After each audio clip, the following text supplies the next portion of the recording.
एक महत्त्वाची बातमी आहे। प्रतापराव जाधव आमदार गायकवाड यांची नुकसानग्रस्त भागांना भेट देण्यात आलेली आहे। बुलढाण्यात अवकाळी पाऊस आणि गारपिटीने मोठं नुकसान झालेलं आहे।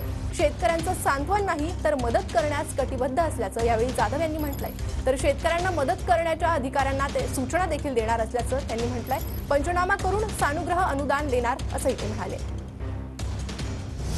4 दिवसापासून या ठिकाणी जिल्ह्यामध्ये मोठ्या प्रमाणामध्ये वादळी वाऱ्यासह गारपीट होते। शेतकऱ्यांचं मोठं नुकसान झालंय, शेतांचं पिकांचं सुद्धा नुकसान झालंय। काय सांगाल, काय भावना?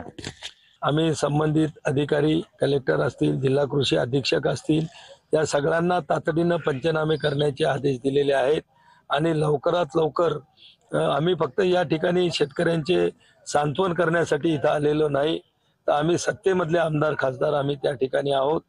या शेतकऱ्यांचे पंचनामे लवकरात लवकर करून त्यांना तातडीची मदत शासनाच्या वतीनं करण्यासाठी सुद्धा आम्ही वचनबद्ध आहोत आणि लवकरात लवकर आता झालेल्या नुकसानीची भरपाई आम्ही शासनाच्या वतीनं त्यांना देण्याचा प्रयत्न करू। आमदार संजय गायकवाड, तो तुमच्या मतदारसंघामध्ये आज 4थ्या दिवशी मोठ्या प्रमाणामध्ये शेतकऱ्यांच्या पिकांचं नुकसान झालंय, काय अधिकाऱ्यांना सूचना करणार आहात?